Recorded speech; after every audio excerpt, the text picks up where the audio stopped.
Nah, apapun itu ya, ketika seorang menjalankan aktivitas bisnis itu pasti dia menjual sesuatu, apakah itu produk, apakah itu jasa, dan tujuan berjualnya adalah untuk mendapatkan keuntungan. Nah, keuntungan yang diperoleh ini selanjutnya nanti akan digunakan untuk menutup modal usaha ya.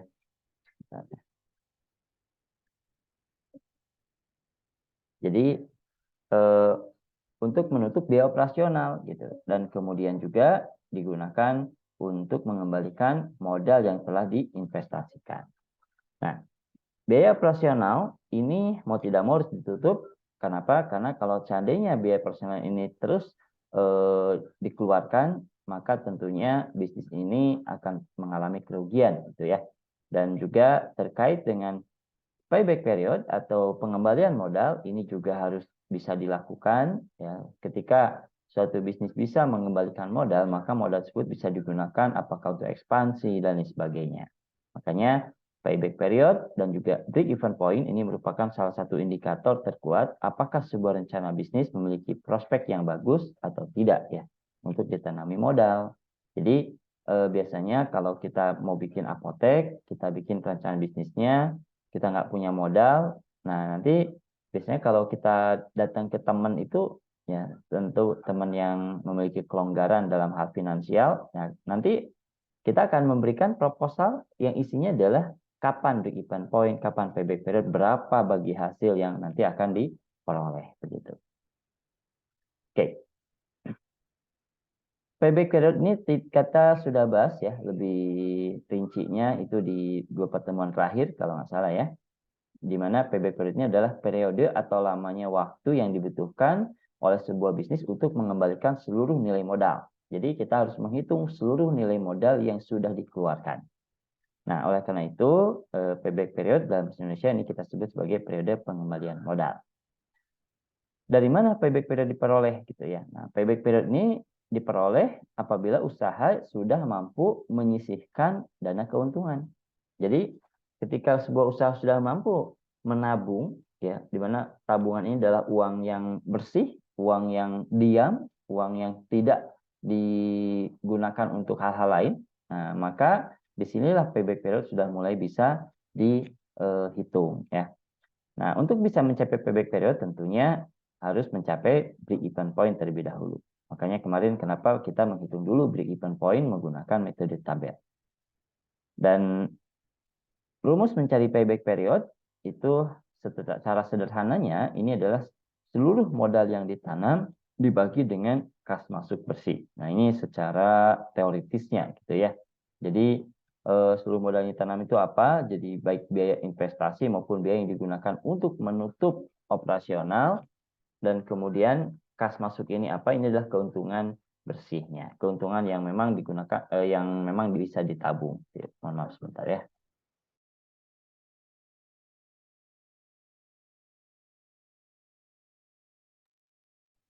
Oke, kita lanjutkan. Mohon maaf ya. Jadi payback period itu cara menghitungnya adalah dengan kita mengukur dulu berapa total modal yang ditanamkan, termasuk juga biaya yang digunakan untuk menutup operasional selama belum mencapai BEP, dibagi dengan jumlah total kas masuk atau kita kenal sebagai net margin. Ini adalah tahapan bagaimana kita menghitung payback period berdasarkan margin secara teoritis ya. Di mana pertama kita harus menghitung dulu terkait dengan berapa keuntungan bersih atau net margin yang diperoleh setiap bulan. Nah, kemudian kita hitung total modal investasi yang dikeluarkan sejak awal sampai mencapai BEP. Dan kemudian berikutnya tinggal kita hitung kapan PBP-nya ya. Nah, jadi nanti akan ketahuan tuh margin per bulannya berapa, kemudian juga biaya investasinya berapa. Nah, maka margin ini kalau dikumpul-kumpul itu sampai tercapai biaya investasi itu berapa lama untuk waktunya.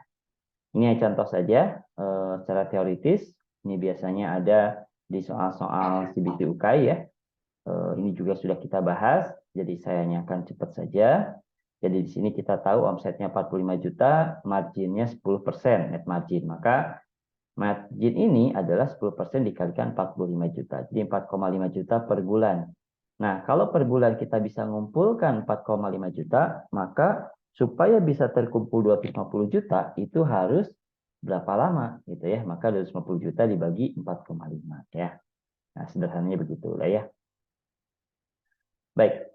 Nah, bagaimana kalau seandainya kita menghitung menggunakan data pada self forecasting ya, seperti yang sudah kita buat di minggu lalu. Ya, minggu lalu kita sudah membuat tabel dalam Excel. Di situ sudah ada self forecastingnya untuk 12 bulan. Nah, bagaimana cara kita menghitung PBP-nya? Kalau BEP kan nanti ketahuan ya. Pokoknya setelah dia menghasilkan net marginnya positif, itu adalah BEP. Tapi kalau PBP bagaimana? Gitu. Nah, di sini untuk menghitung PBP, maka kita perlu membuat dulu self forecasting selama 12 bulan tadi, dan kemudian kita tentukan total dana investasi yang telah dikeluarkan. Nah, kemarin kita sudah menentukan ya, dari perhitungan depresiasi sebenarnya kita sudah menentukan berapa dana investasi yang sudah ditetapkan. Ya, karena depresiasi itu kan kaitannya dengan investasi kemarin. Jadi ada penggunaan aset, pembelian aset, pembelian hal-hal lain, termasuk pengeluaran-pengeluaran dan sebagainya. Nah, kemudian berikutnya adalah itu total biaya yang dikeluarkan hingga apotek mencapai BEP. Nah, sebelum apotek mencapai BEP, ini kan terjadi minus terus nih keuntungannya, artinya selalu rugi terus gitu. Nah, kerugian ini kan pastinya harus ditombokin, harus dibayarin. Nah, berapa jumlah yang dibayarkan, itu harus dihitung. Nah, makanya nanti di bagian bawah itu di net margin yang masih negatif, kita hitung berapa totalnya. Nah, kemudian prediksikan self forecasting untuk tahun kedua, ketiga, dan seterusnya dengan basis datanya adalah penjualan bulan ke-12. Jadi, bulan ke-12 itu akan menjadi basis data atau data awal ya. Pada saat kita akan menentukan prediksi pengembalian modal. Jadi, ini penting bulan ke-12. Nah, dengan asumsi adalah setelah bulan ke-12, berarti kan bulan 13, 14, dan seterusnya itu terjadi kenaikan. Jadi prediksi penjualan selama tahun berikutnya itu didasarkan pada bulan ke-12. Nah, nanti saya contohkan ya. Kemudian di sini juga kita nanti akan menentukan juga kira-kira kalau kenaikannya 20%, maka berapa besar gitu ya penjualan yang nanti akan dihasilkan di tahun kedua, tahun ketiga, dan sebagainya. Biasanya dalam self forecasting itu selalu patokannya itu adalah ke yang sebelumnya. Sama ya. Ketika Anda belajar, mungkin di sini ada yang ikut manajemen farmasi dan regulasi, di mana ketika Anda menentukan rencana kebutuhan obat tahun ini, maka Anda akan mengikuti kebutuhan obat tahun sebelumnya, kan? Jadi tahun sebelumnya itu menjadi patokan, di mana kita nanti akan menghitung berapa kebutuhan tahun berikutnya. Di sini juga sama. Untuk menghitung self forecasting di tahun berikutnya, maka di bulan sebelumnya atau tahun sebelumnya itu menjadi patokan. Oke, ini langkah pertama, di mana di langkah pertama ini kita menghitung total kerugian ya yang dialami selama belum mencapai BEP. Nah, jadi selama belum mencapai BEP, ini kan negatif terus tuh. Nanti saya akan tunjukkan ya tabelnya. Dan tabel ini adalah tabel yang minggu lalu saya tunjukkan di kelas. Jadi setelah kita jumlahkan sampai bulan ke-12, itu totalnya adalah 62.762.817. Ini adalah total biaya yang harus dikeluarkan, gitu ya, untuk menutup kerugian selama BAP belum tercapai. Nah, ini akan dijadikan sebagai modal juga. Kenapa? Karena uangnya dikeluarkan. Gitu. Sehingga biaya investasi itu, gitu ya, dari mulai pertama etalase, motor, interior, kulkas, lemari, dan sebagainya, plus dana yang dikeluarkan hingga BEP, yaitu 62.762.817. Sehingga totalnya adalah 161.262.817. Mungkin untuk setiap Anda akan berbeda-beda nih ya, tergantung di awal Anda menetapkannya kapan BEP-nya, berapa dana yang harus dikeluarkan untuk nombokin, berapa dana investasinya. Oke. Dari sini kita sudah ketahuan bahwa total biaya untuk atau apa namanya itu total dana investasi yang ditanamkan supaya apotek berjalan sampai mencapai WP.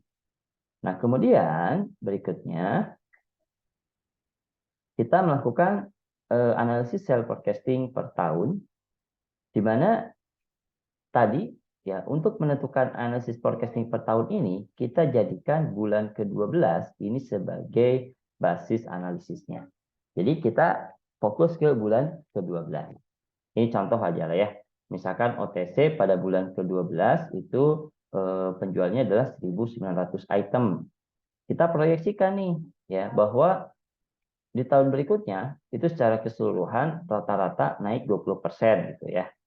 Nah, maka nanti dari sini penjualan otomatis akan naik sebesar 20% dari 1.900.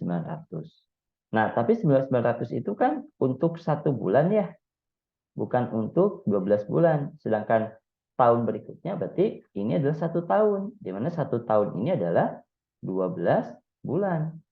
Maka 1.900 ini kita kalikan 12. Gitu. Karena untuk 12 bulan, bukan untuk 1 bulan. Di mana 1.900 ini hanya di bulan ke-12 saja, hanya di 1 bulan saja. Jadi untuk 12 bulan, maka 900 kali 12. Nah, berikutnya dia mengalami kenaikan 20%, maka dikalikan 1,2. Masih ingat faktor ya? Jadi 20% itu berarti 1 plus 0,2. Sehingga total penjualan OTC di tahun kedua adalah 27.360. Dari mana ini? Yaitu 1.900 yang 1 bulan kali 12 bulan kali kenaikannya 1,2 faktornya. Nah, begitu pula dengan harga. Otomatis kan harga juga ada peningkatan tuh. Ya, jadi harga meningkat. Contoh lah kita prediksikan peningkatan harganya itu sama 20%. Maka ini juga sama. 15.000 ya awalnya, ya harga jual awal dikalikan 1,2 sama dengan 18.000. Loh kok ini nggak dikali 12 gitu ya? Karena ini harga, bukan penjualan. Kalau ini item untuk 1 bulan. Kalau harga kan nggak dari bulan pertama sampai bulan ke-12 tetap gitu ya, tidak harus dikali 12 ya. Jadi agak berbeda. Jadi ada yang dikali 12, ada yang tidak dikali 12. Maka perhitungannya menjadi seperti ini. Ini lanjutan dari tabel yang minggu lalu ya. Kita tentukan di bulan ke-12 itu statusnya seperti apa. Berikutnya, saya prediksikan kenaikannya adalah 20%. Berarti kalau kenaikannya 20%, maka OTC yang awalnya 1.900 ini dikalikan 1,2 dikalikan 12. Ini juga sama. Obat keras ini kalikan 1,2 kali 12. Ini supaya mudah ya. Jadi kenaikannya itu prediksinya itu kita tetapkan sama. Misalkan 20%. Jadi semuanya mengalami kenaikan 20%. Nah, harganya juga naik. Karena misalkan di situ ada inflasi dan sebagainya lah ya. Maka 15.000 ini dikalikan 1,2. Ini 20.000 juga kalikan 1,2. Minuman juga kalikan 1,2. Kenaikan ini relatif ya. Anda misalkan menentukannya 10%, boleh. Berarti ini kalikan 1,1 ya. Anda naikannya 20%, 30%, boleh gitu. Tapi yang realistis. Jadi relatif tapi yang realistis. Nah, kemudian nanti dari sini tinggal dikalikan ini kali ini ya sama dengan hasilnya ini dikalikan ini hasilnya ini dikalikan ini hasilnya adalah ini. Sehingga total omsetnya jadi sekian. Gitu ya.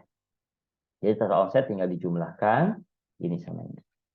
Berikutnya, nah kalau ada pendapatan lain, oke, tuliskan. Misalkan pendapatannya juga naikin dong 20% gitu ya. Namanya sewa itu setiap tahun pasti naik gitu ya. Anda ngekos aja pasti harga sewa kosannya naik terus setiap tahun. Nah, maka ini dinaikkan prediksinya ini naik 1,2, 20%, ini juga 1,2, ini juga 1,2. Tapi ini dikalikan 12. Kenapa? Karena ini adalah biaya per bulan. Nah, ya. Ini kan per bulan tuh, sedangkan kita hitungnya per tahun, ya. Jadi hitungan per tahun. Ini kalau memang apoteknya didesain ada revenue stream. Tapi kalau nggak ada ini juga nggak apa-apa. Misalkan, Pak, saya tidak menentukan adanya pendapatan tambahan. Nggak apa-apa, silahkan ya. Jadi ini mah suka-suka gitu. Namanya juga kita analisa. Dan analisanya saya memang berencana ingin bikin apotek, tapi memang lahannya itu tidak memungkinkan untuk disewakan ke tempat lain, ke orang lain gitu ya. Karena lahannya memang lahan sempit, hanya cukup untuk membuka satu apotek dan juga lahan parkir misalkan. Itu nggak masalah. Jadi ininya dihilangkan juga nggak apa-apa. Nah, kemudian berikutnya dari sini kita hitung ya. Dari total pendapatan kita sudah peroleh, kemudian berikutnya pajak, masih ingat ya? Pajak itu untuk UMKM adalah 0,5% dikalikan omset. Nah, sekarang itu ke omset patokannya 0,5%. Ini untuk yang memang industrinya dengan omsetnya di bawah 4,8 miliar. Nah, kalau apotek itu masuknya UMKM. Nah, kemudian kita hitung HPP. Nah, HPP ini menghitungnya bagaimana? Yaitu harga omset dibagi dengan faktor penjualan. Di mana faktor penjualannya untuk OTC 1,2, OK 1,3, makanan minuman 1,15. Bebas ya, di sini Anda misalkan Pak OTC saya 1,15, OK-nya 1,2 supaya obatnya laku, jadi lebih murah misalkan. Boleh, silahkan ya. Jadi di sini omset gitu ya. Nanti yang di sini ya. Obat. Nah ini dibagi 1,2, ini dibagi 1,3, ini dibagi 1,15. Dapatlah angkanya sekian. Nah, dari sini dapatlah total HPP-nya untuk 1 tahun. Ya, jadi ini 1 bulan, ini 1 tahun. Nah, kemudian berikutnya kita hitung margin kotornya. Jadi margin kotornya itu kalau ini untuk 1 bulan, maka untuk 1 tahun adalah segini. Dari mana ini? Ya, margin kotor itu kan total pendapatan dikurangi total HPP. Pendapatannya mana? Gini ya, pendapatannya itu adalah yang apa namanya itu? Ini total pendapatan ya. 55.950 ini yang bulan ke-12. Kalau tahun kedua ini 961 920 961 juta ya. Dikurangi pajaknya adalah ini, dikurangi HPP. Dapatlah margin bruto. Nah, jadi gross margin atau margin bruto. Nah, berikutnya kita hitung margin bersihnya. Nah, untuk menghitung margin bersih, maka kita harus menentukan fixed cost-nya. Ya.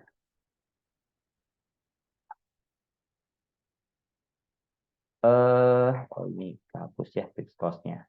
Nah, untuk fixed cost juga, ini kan kemarin hitungannya fixed cost itu adalah per bulan.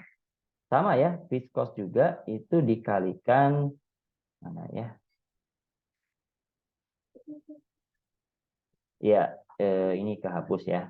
Jadi fixed cost itu dia juga dikalikan kenaikan, biasanya 1,2 ya, dikalikan 12. Kenapa? Karena biaya operasional itu kemarin kita hitungnya adalah per bulan. Nah, berarti supaya selaras gitu ya di sini dengan kenaikannya, maka kita kalikan 1,2 kali 12. Kenapa Pak dikali 1,2? Kenapa dia terpengaruh 20%?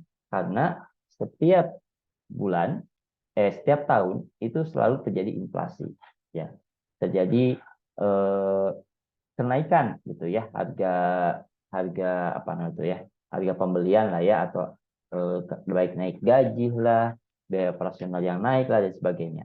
Sebenarnya kalau untuk inflasi itu ada di kalau per tahun itu sebenarnya 5%. Nah, di sini sengaja saya tulisnya ikut supaya mudah ikutnya 20% ya.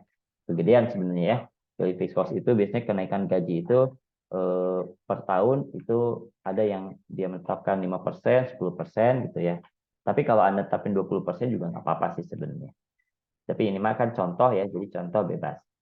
Artinya di fixed cost ini dikalikan kenaikannya ya dalam tahun tersebut dikalikan 12. Kenapa dikalikan 12? Karena fixed cost yang ada itu adalah untuk 1 bulan. Nanti saya akan tunjukkan ya di gambar di ininya di Excel-nya. Nah, kemudian berikutnya ketemulah net margin. Jadi net margin ini adalah total gross margin dikurangi fixed cost. Yaitu 34.851.805. Nah, berikutnya dari sini coba kita perhatikan. Akumulasi margin berarti yang baru terkumpul nih marginnya adalah 34 juta. Sedangkan biaya investasi 160 juta. Maka kalau kita lihat di sini margin yang terkumpul belum mencapai investasi, sehingga di sini belum tercapai PBP. Jadi PBP-nya belum tercapai. Nah, berikutnya ini kan baru tahun kedua ya. Tahun pertama kok nggak dihitung, Pak. Tahun pertama adalah di self forecasting awal gitu ya. Yang di tahun pertama itu kita hitungnya yang bulan ke-12-nya. Nah, sekarang tahun ketiga kita hitung juga ya. Ini juga boleh ya Anda di tahun ketiga, keempat, kelima itu Anda proyeksikan misalnya dari tahun ketiga itu naiknya 10% lah gitu ya dari tahun kedua. Kemudian di tahun keempat itu naiknya 5% dari tahun ketiga. Tahun kelima naiknya 5% dari tahun keempat. Itu boleh. Anda bisa bebas menetapkan ini gitu ya.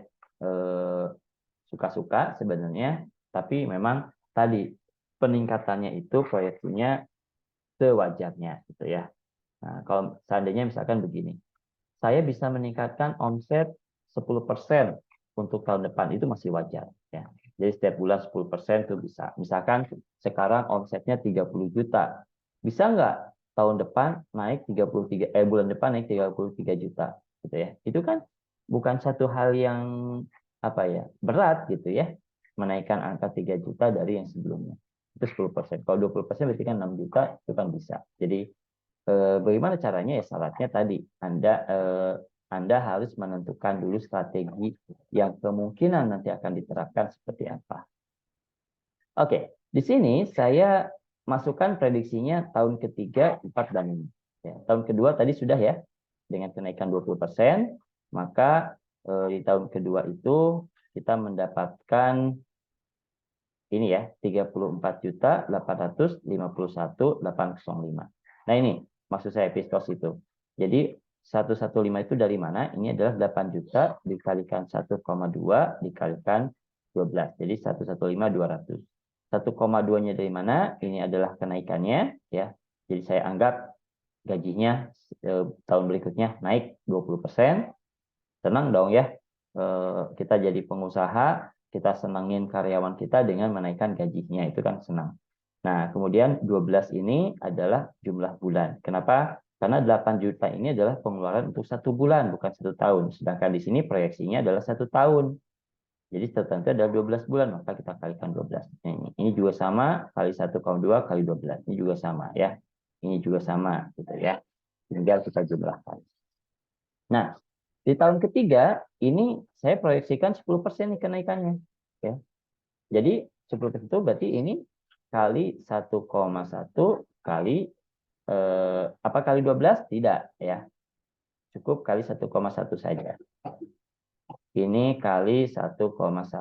Ini kali 1,1. Pak, kenapa nggak dikali 12? Karena ini hitungannya sudah setahun. Kalau ini kan baru sebulan ya. Maka supaya bisa hitungan setahun, ini kali 12. Tapi kalau dari tahun kedua ke ketiga, itu tidak perlu lagi kali 12. Karena hitungannya sudah setahun. Gitu. Jadi 27 itu kan tahun kedua. Berarti tahun ketiga tinggal dikalikan 10%-nya aja, yaitu 1,1. Jadi sekali lagi, tidak dikali 12. Ke bawahnya, ngikutin. Ya. 18.000 tahun ketiga, kali kita naikin deh gitu ya. Apa namanya itu harga jualnya gitu ya. Nah, naiknya berapa? 18.000, ini juga sama kali 1,1. Misalkan kalau kenaikannya disamakan di sini. Gitu pula tahun keempat, 5%. Berarti ini adalah 30 ini kali 1,05. Ini juga sama ya, kalau 5% kali 1,05. Semua sama. Jadi ada yang dikali 12, ada yang tidak dikali 12. Dan kemudian, nah kita lanjut di sini. Kalau kita perhatikan, HPP itu pasti akan selalu mengikuti omset. Di mana HPP ini selalu akan apa namanya itu patokannya itu adalah ke faktor penjualan ya. Jadi faktor penjualan kita tetapkan 20%, 30%, berbeda-beda untuk setiap produk. Nah, dari situ kita bisa menentukan berapa harga pokok produksi atau harga pokok penjualannya ya, karena di sini kita jualannya. Nah, dari sini kita akan menentukan gross margin-nya ketemu ya. Untuk tahun kedua, tahun ketiga, tahun keempat, tahun kelima. Ngitungnya bagaimana? Sama ya. Di mana gross margin itu adalah omset dikurangi pajak, dikurangi HPP. Kemudian fixed cost-nya, nah fixed cost-nya juga sama nih. Tahun ketiga juga pasti naik. Jadi rencananya kita menaikkan 10% tuh gaji si karyawan tahun ketiga. Maka beban gajinya ini kali 1,1. Jangan dikali 12 ya. Jadi kali 12 itu hanya di sini. Kenapa? Karena ini sudah 1 tahun.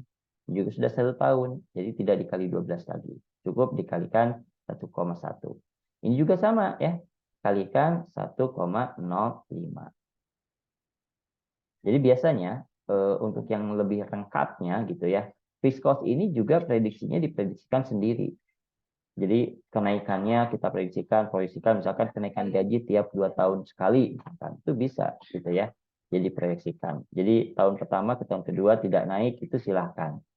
Nah, cuman di sini supaya mempermudah saja, maka proyeksinya kita samakan, kenaikannya disamakan saja. Gitu. Anda mungkin nanti menetapkan, Pak, saya kenaikannya 15% boleh? Boleh. 20% boleh? Boleh, silahkan. Nah, berikutnya kita akan menghitung berapa net margin-nya. Nah, net margin-nya adalah dari tahun kedua kita dapatkan 34.851. Tahun ketiga ini dapat 57 juta. Ya. Tahun keempat ini kan ada kenaikan, dapat 71 juta, jadi net margin naik lagi. Tahun kelima dapat 87 juta. Jadi ini adalah dana yang tersimpan. Nah, bagaimana cara kita menghitung payback periodnya? Maka di sini kita akan mendapatkan bahwa di tahun tahun kedua, maaf ya, itu kita bisa menyimpan dana sebesar 34 juta. Dan tahun ketiga, karena kita bisa mendapatkan keuntungan 57 juta, maka di tahun ketiga ini kita bisa menyimpan dana 34 plus 57. Totalnya adalah 92 juta. Nah, di tahun ketiga, kita bandingkan dengan total investasi. Ya, di 161, masih minus tuh. Berarti belum payback period. Nah, tahun keempat, ini kan keuntungannya naik lagi tuh, 71 ya. Maka di tahun keempat kita bisa men-saving dana 92 juta plus dana ini 71, totalnya adalah 163.609.909. Dan coba perhatikan di sini, ini sudah positif. Kalau tadi kan negatif nih, ya. Sekarang sudah positif. Nah, kalau sudah positif, tandanya apa gitu ya? Nah, kalau sudah positif, berarti tandanya adalah di sini dana yang terkumpul ya itu sudah bisa menutupi dana investasi. Kenapa? Lihat dana terkumpul itu adalah 34 plus 57 plus 71 totalnya 163.609.909. Sedangkan investasinya 161 juta. Berarti udah surplus nih ya. Maka disinilah payback periodnya dicapai. Di mana tuh? Kurang lebih di tahun keempat. Ya. Lebih tepatnya di tahun keberapa tuh? Nah, lebih tepatnya kita coba hitung. Benar nggak sih ini pas di tahun keempat atau lebih sedikit atau kurang sedikit gitu. Nah, maka kita hitung.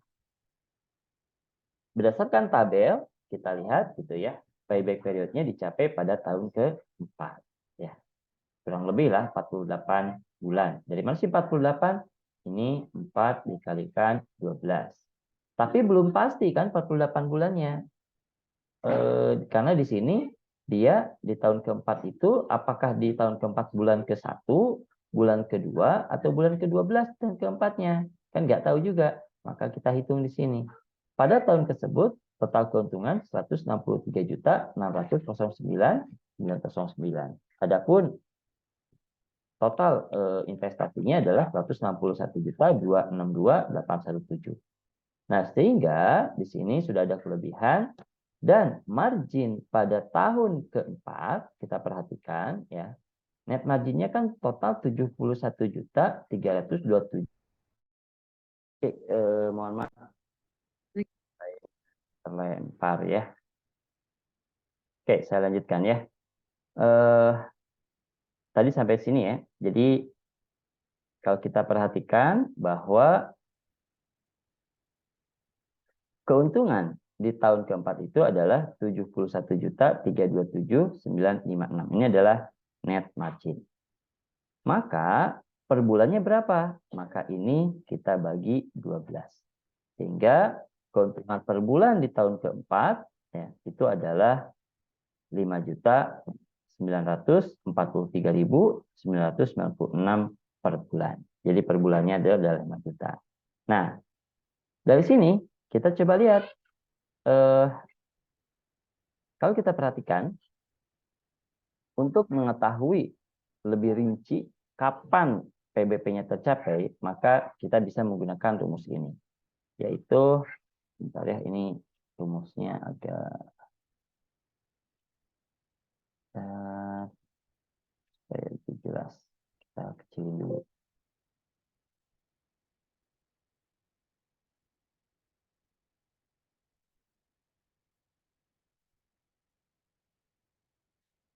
Ya, kita kecilin dulu supaya lebih jelasnya.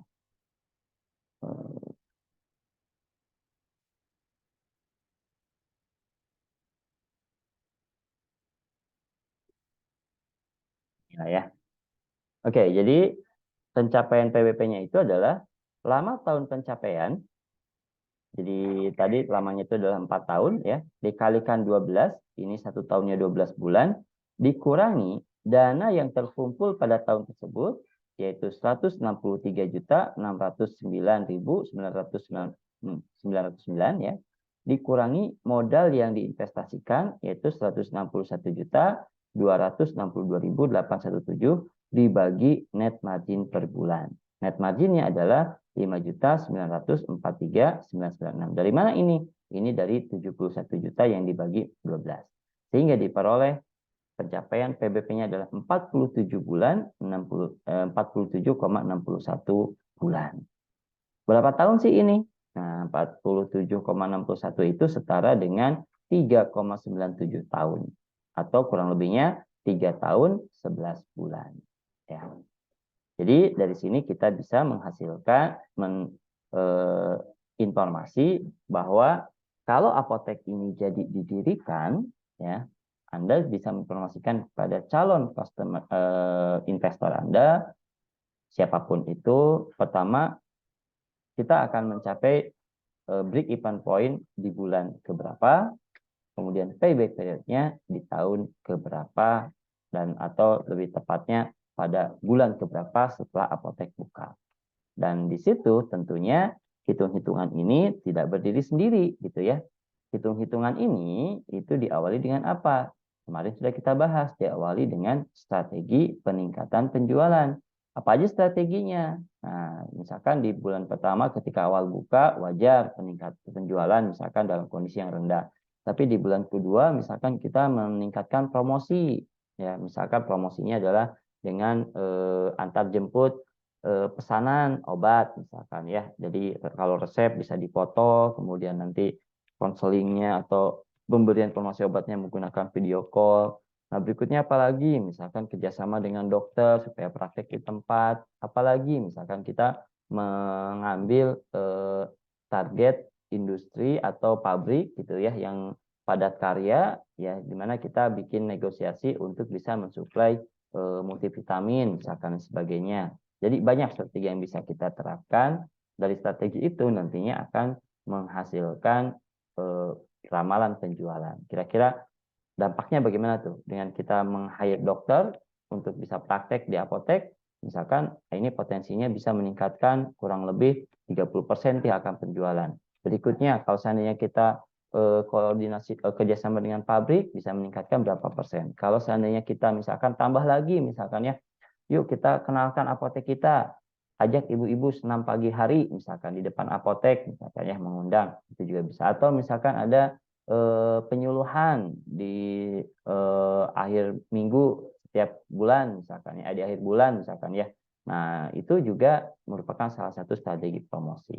Jadi kita bisa menginformasikan melalui proposal, mengkomunikasikan ya terkait dengan prospek atau proyeksi bisnis kita, bisnis apotek yang akan dibangun, sehingga diharapkan gitu ya dengan perhitungan yang realistis ini, maka banyak gitu ya investor yang berminat untuk menanamkan modalnya di Anda, sehingga Anda pun tidak perlu kesulitan mencari modal, tidak harus ngambil ke bank ya dan lain sebagainya. Jadi ini salah satu strategi yang menurut saya sederhana gitu ya dalam membuat suatu proposal usaha, di mana di sini nanti kita akan sebisa mungkin usahanya berjalan tanpa harus mengambil uang atau mengambil modal dari bank seperti itu.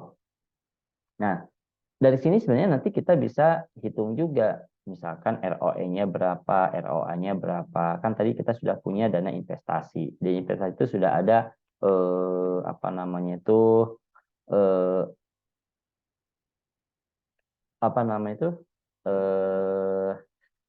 fasilitas-fasilitas yang kita beli gitu ya dari dana investasi. Nah, dari situ otomatis itu akan menjadi aset kita. Nah, dari aset itu kemudian baru kita hitung berapa ROA-nya gitu ya. Kemudian juga berapa ROE-nya. Nah, ROE ini kita bisa hitung di mana equity-nya itu ya kita sudah dapatkan dana investasinya. Kemudian berikutnya net margin-nya kita sudah peroleh juga. Jadi sudah cukup lengkap sebenarnya ya. Nah, mungkin ini ada sampai sini ya materi kita. Jadi dari sini saya harapkan Anda sudah bisa mampu menyusun proposal secara utuh, di mana di sebelum UTS Anda sudah membahas, ya saya yakin ya hatam lah ya, terkait dengan bagaimana kita membuat proposal dengan menggunakan metode BMC ya, bisnis model kanvas ya. Nah, bisnis model kanvas ini salah satunya adalah ada cost structure. Nah, cost structure itu apa? Nah, ini adalah instrumen-instrumen pengeluaran atau instrumen-instrumen biaya yang harus dikeluarkan, dan juga istilah lainnya adalah cash flow gitu ya. Nah, cash flow-nya itu di BMC di sebelum UTS mungkin tidak terlalu lengkap. Nah, disinilah gitu ya instrumen dari cash flow-nya tersebut, si cost structure-nya. Jadi dengan demikian lengkap gitu ya, Anda bisa menyusun proposal secara utuh dari mulai idenya, kemudian juga termasuk juga hal-hal lainnya ya, edit value-nya, revenue stream-nya dan sebagainya, dan sampai ke analisis cash flow-nya ya. Itu saya rasa materi kita untuk minggu ini, dan sekaligus ini juga merupakan minggu terakhir kita ya, di mana minggu depan itu sudah dalam bentuk presentasi, dan presentasinya itu sekali lagi adalah presentasi online. Jadi Anda mempresentasikan ide bisnis Anda termasuk perhitungan cash flow-nya ya, sampai ke BEP-nya kapan, PBP-nya kapan. Nah, sebelum saya akhiri, saya akan tunjukkan dulu ya contoh terkait dengan tabel dari Excel yang tadi sempat saya buat ya. Ini juga sudah saya tunjukkan sebenarnya di materi sebelumnya. Nah, jadi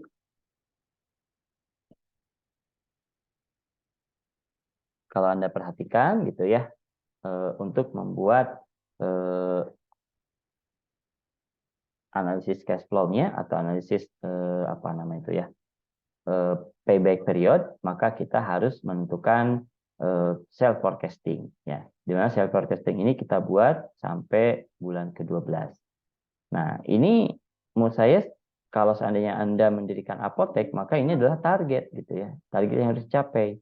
Di mana bulan kedua harus mampu menjual 300 untuk OTC, OK 750. Yakin nggak? Nah, cara kita memotivasi diri adalah ini kan per bulan. Apotek itu kan biasanya ada yang buka seminggu itu 7 hari, artinya tidak ada libur gitu ya. Berarti kan sebulan itu 30 hari. Coba aja ini 300 dibagi 30. Berarti ini adalah kurang lebih ya. Sehari Anda harus menjual 10 OTC. Saya yakin itu bisa, bukan hal yang sulit ya, menjual 10 gitu. Nah, di mana untuk menjual 10 setiap hari, bahkan mungkin bisa lebih gitu ya. Nah, ini akan sesuai dengan prediksi. Lama-kelamaan, apotek semakin dikenal, strategi dijalankan, dan sebagainya, maka kenaikan ini lazim terjadi ya. Sampai akhirnya di bulan ke-12 kita bisa menentukan berapa OTC yang terjual, berapa OK terjual, makan terjual, dan berapa biayanya nanti sampai kita bisa menentukan di sini adalah berapa margin bersihnya. Nah, bulan ke-12 ini kita jadikan sebagai tolok ukur untuk memprediksikan sell forecasting pada tahun kedua, ketiga, keempat, dan seterusnya. Nah, di sini ini kan masih negatif nih, ya.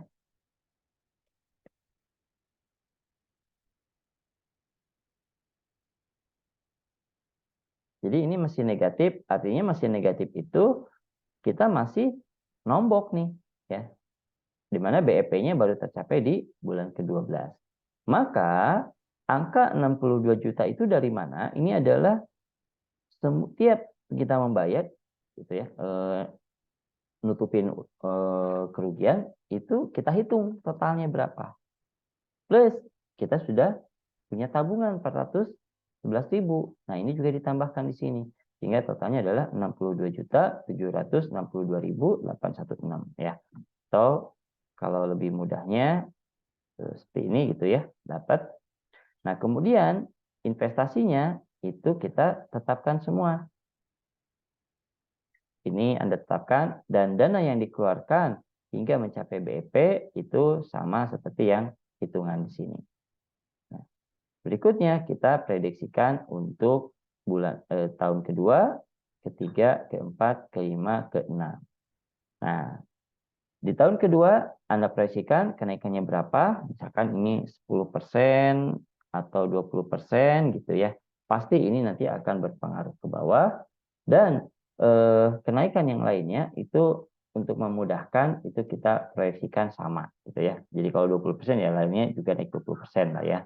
Nah, ini juga kenaikannya 20, 10, 5 gitu ya. Itu juga sebisa mungkin dibuat realistis. Artinya realistis itu nggak mungkin dong naiknya 100%. Tahun pertama, tahun kedua naiknya 100% itu mustahil gitu ya. Kenapa mustahil? Karena biasanya untuk setiap bisnis itu selalu ada masa stationary-nya, masa stagnannya begitulah ya.